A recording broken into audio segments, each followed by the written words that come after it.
এই বিষয়ে আমাদের একটু বলবেন।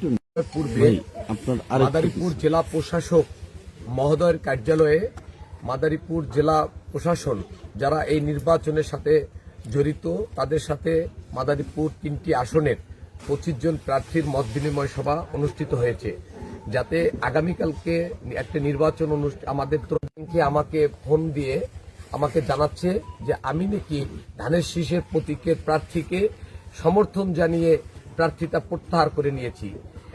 এটা একটা মিথ্যা বানোয়াট গুজব।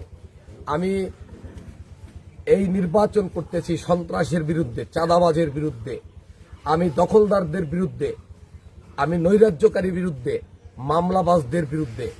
তো আমার তো প্রশ্নই ওঠে না যে আমি কোনো নির্বাচন এই পথে এসে এই জনজোয়ার আপনারা আমার আশেপাশে দেখেন, আর অন্যান্য প্রার্থী যারা আছে আপনাদেরকে বিনয়ের সাথে আমি বলতেছি আপনারা তাদের বাড়িতে গিয়েও দেখেন যে মানুষের যে ঢল, এই ঢলের মাঝে আমি বসে যাব। এই অপপ্রচারটা যারা চালাচ্ছে তারা পরিকল্পিতভাবে চালাচ্ছে। আমি ইতিমধ্যে জেলা প্রশাসক মহোদয়কে অবহিত করেছি, তিনি আমাকে আশ্বস্ত করছেন তিনি ব্যবস্থা নেবেন। কিন্তু আমি আপনাদের মাধ্যমে জানিয়ে দিতে চাই এই অপপ্রচারকারীদেরকে আগামীকালকে এই অপপ্রচারকারীদেরকে জনগণ ভোটের মাধ্যমে, ব্যালটের মাধ্যমে, ব্যালট বিপ্লবের মাধ্যমে তাদেরকে প্রতিহত করবে, তাদেরকে ইতিহাসের আস্থা করে ফেলে দিবে, তাদেরকে ডাস্টবিনে ফেলে দিবে। কারণ অপপ্রচার করে কারো জনপ্রিয়তা কখনো নষ্ট করা যায় না, কাউকে থামিয়ে যাওয়া যায় না।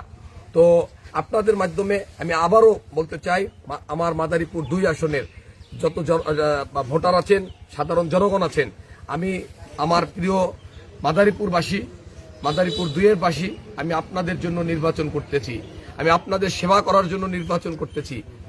আমি অন্য কোনো লোভ লালসা বা কোনো আকাঙ্ক্ষা আমার ভিতরে নেই। তাই মৃত্যু ছাড়া নির্বাচন থেকে আমাকে কেউই সরাতে পারবে না, আমি আপনাদেরকে এই আশ্বস্ত করতে চাই। ভোটারদের উদ্দেশ্যে কি বলবেন, কি বার্তা আপনার ভোটারদের উদ্দেশ্যে? আমি আপনাদেরকে, আমার ভোটারদের যারা আছেন তাদেরকে আমি অনুরোধ করব, এই অপপ্রচারকারীরা যেহেতু এখনই এই অপপ্রচার করছে, আগামীতে তারা অবশ্যই আগামীকালকে নির্বাচনকে প্রশ্নবিদ্ধ করার জন্য বা নির্বাচনটাকে প্রতিহত করার জন্য তারা বিভিন্ন কৌশল অবলম্বন করবে বলে আমি আজকেও আশঙ্কা প্রকাশ করেছি। ডিসি মহোদয়ের এখানে আপনাদের মাঝেও আমি সেটা আপনাদের মাধ্যমেও আমি এই আশঙ্কাটাই করতেছি। কিন্তু ভোটারদেরকে আমি বলবো যে আপনারা খুব দ্রুত 7:30 থেকে ভোট শুরু হবে, মানে কোনো ধরনের কালক্ষেপণ করবেন না।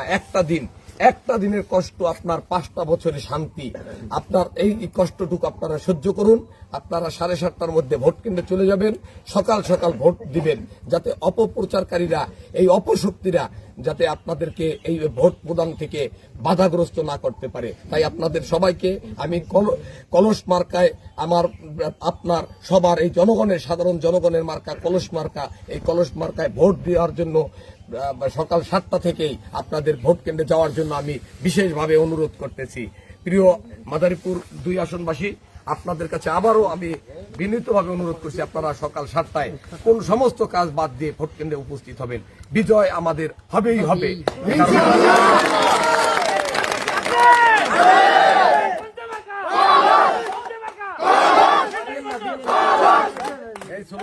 স্লোগান দিলে আর লাগবে না।